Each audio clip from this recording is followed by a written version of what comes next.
लेकिन ये साला कर क्या रहा है यहाँ पे? रुको जरा, सबर करो. हा भरपूर आहेत काय? तुम्ही असं करता काय घरी? मसाले एवढे असतात काय? आज एकदाच काय 8 दिवसानंतर जेवायचंय असा विचार केलेला आहे.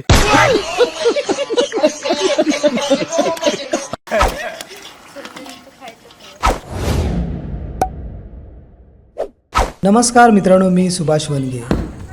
आज आपण आलो आहोत कोकणातील एका सुंदर बर्थडे सेलिब्रेशनसाठी सज्ज झालो. तो बर्थडे असणार आहे माझी मुलगी मृणाल आणि माझ्या सासरवाडीतील मामांच्या बाजूला असणारे घवाळे परिवारातील करणचा बर्थडे. डेकोरेशनसाठी फुगे फुगवायची तयारी चालू झाली होती.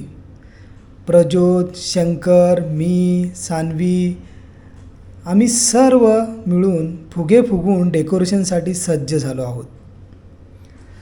गावाकडच्या शांत वातावरणात निसर्गाच्या सानिध्यात केलेला हा बर्थडे खरंच मन मोहून टाकणारं असं होतं. रंगीबेरंगी फुगे, आकर्षक लाईट्स, फुग्यांची सजावट आणि हॅपी बर्थडेचा उत्साह संपूर्ण वातावरण आणखीन खास बनवत आहे. घराच्या आतमध्ये उभारलेला हा सुंदर डेकोरेशनचा सेटअप पाहून प्रत्येकांच्या चेहऱ्यावर आनंद दिसून येत होता. जेवढी सर्वांचीच धावपळ होती त्याच्या दुप्पट मामींची सुद्धा तेवढीच धावपळ होती. देवाजवळ बत्ती लावून देवाची पूजा करून बड्डे सेलिब्रेशनसाठी सज्ज झाल्या होत्या. लहान मुलांपासून ते ज्येष्ठांपर्यंत सर्वजण या आनंदाच्या क्षणाचा मनमुराद आनंद घेत आहेत. आता सर्वांच्या प्रतीक्षेचा क्षण आला आहे, तो म्हणजे वाढदिवसाचा केक कापण्याचा. Happy birthday to you, happy birthday to you, happy birthday dear Bakira, happy birthday. टाळ्यांच्या गजरात आणि हॅपी बर्थडेच्या शुभेच्छांमध्ये वाढदिवस साजरा होत असताना आम्ही सर्व मजा व आनंद घेत होतो. कोकणातील निसर्गरम्य वातावरण आणि कुटुंबियांचे प्रेम यामुळे हा वाढदिवस आणखीन अविस्मरणीय बनला आहे.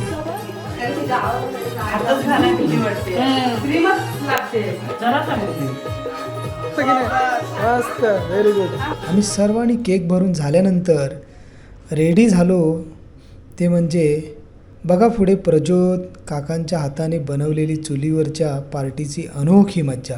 आता स्वयंपाकाची खरी सुरुवात. प्रज्योत चुलीत लाकडे व्यवस्थित रचून चूल पेटवली जात आहे. घराच्या अंगणात जेवायची मज्जा. मित्रांनो, घराच्या अंगणात बसून जेवण्याचा आनंद काही वेगळाच असतो. एक एक कृती आपण इथे करणार आहेत. तू काय मसाले आणलेस आता? कोणते कोणते मसाले आणलेस?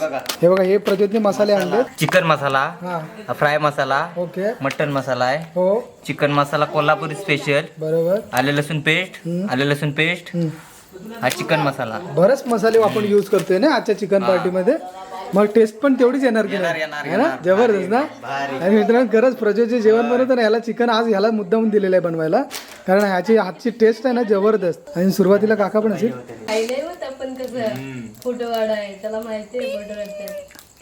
आता कांदा टोमॅटो कापताना चुलीवरच्या झणझणीत चिकनसाठी सर्वप्रथम कांदा आणि लालबुंद टोमॅटो व कोथिंबीर बारीक कापून घे. आता चुलीवरच्या झणझणीत चिकनची खरी मज्जा सुरू. चिकन रस्सा अधिक चविष्ट आणि खमंग बनवण्यासाठी कांदा आणि टोमॅटो हे सर्वात महत्त्वाचे घटक आहेत.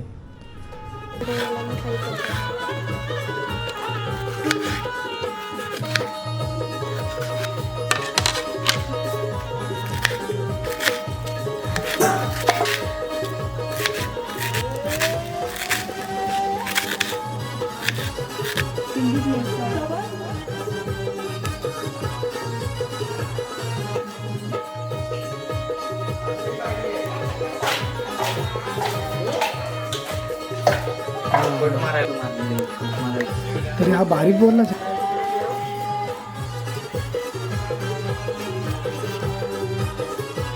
पाणी हे सानू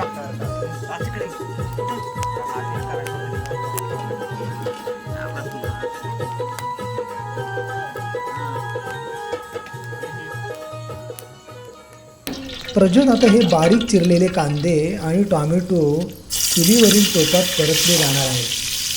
त्यामुळे संपूर्ण परिसर सुगंध आणि भरून जाणार आहे. सर्वप्रथम टोपात तेल गरम करून त्यामध्ये कांदा, टोमॅटो, खडा मसाला आहे काय? हे सर्व घालून घ्यायचे. नंतर ते मंद आचेवर छान सोनेरी रंग येईपर्यंत परतून घ्यायचे. कांदा टोमॅटो जितकं व्यवस्थित भाजले जातील तितकी चिकनच्या रस्स्याला व चव आणि खमंगपणा जास्त येतो.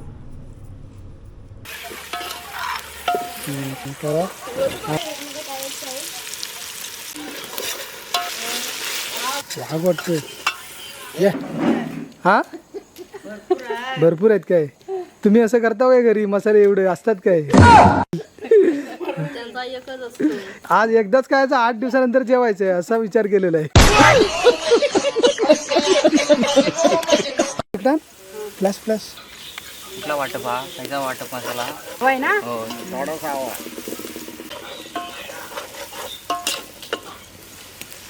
आजूबाजूला हिरवीगार झाडं, थंडगार वाऱ्याची झुळूक आणि समोर बनत असलेलं गरमागरम जेवण. वा, आता चिकनला एकदम लाल भडक आणि आकर्षक रंग आलेला आहे. मसाले चिकनमध्ये छान मुरलेले आहेत. त्यामुळे दिसायलाही आणि चवीलाही हे चिकन जबरदस्त होणार आहे.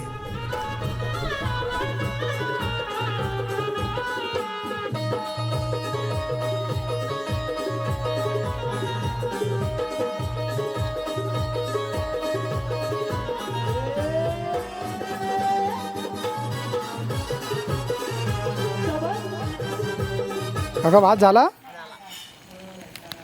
पाणी पाहिजे का टाकायला? चुलीवर शिजणाऱ्या चिकनचा सुगंध संपूर्ण परिसरात दरवळत आहे. लाकडाच्या आचेवर हळूहळू शिजलेलं हे चिकन पाहून तोंडाला पाणी सुटतं. गावाकडच्या मसाल्यांचा खमंग स्वाद आणि चुलीची चव यामुळे या जेवणाला एक वेगळीच लज्जत आलेली आहे. घराच्या अंगणात बसून निसर्गाच्या सानिध्यात परिवारांसोबत घेतलेला या जेवणाचा आनंद काही औरच आहे. गरमागरम भात, चिकन, रस्सा आणि गप्पांचा फण अशी मेजवानी मिळाली की दिवसच सार्थकाची लागतो. प्रज्योतच्या हाताचं हे चुलीवरचं चिकन खरोखरच सर्वांच्या पसंतीचं उतरलेलं आहे. कोकणातील घरांच्या अंगणात कुटुंबांसोबत बसून जेवताना गप्पा, हशा आणि प्रेमाने वाढलेलं अन्न यामुळे जेवणाची चव आणखीनच वाढते. ताई कसं वाटतंय हो? आता प्रज्योतच्या मम्मीने वाढलेलं हे जेवण, त्यानंतर आम्ही सर्व बसलेले हे पंक्तीत, हे दृश्य पाहून मनाला खूप भारी वाटलं. ना हॉटेलची गर्दी, ना शहरांचा गोंगाट, फक्त निसर्गाच्या सानिध्यात मन सोक्त जेवण्याचा आनंद म्हणून कोकणातील अंगणात जेवण कायम आठवणीत राहतं. मातीचा सुगंध, झाडाची सावली आणि घरगुती जेवणाचं अस्सल चव हे सगळं एकत्र आलं की प्रत्येक घास मनाला समाधान देऊन जातो. अशा सुंदर कोकणातील व्हिडिओंसाठी सुभाष वनगे यूट्यूब चॅनलला सबस्क्राईब करा, व्हिडिओला लाईक करा आणि जरूर कमेंट करायला विसरू नका आणि आपल्या मित्रांसोबत शेअर करायला विसरू नका.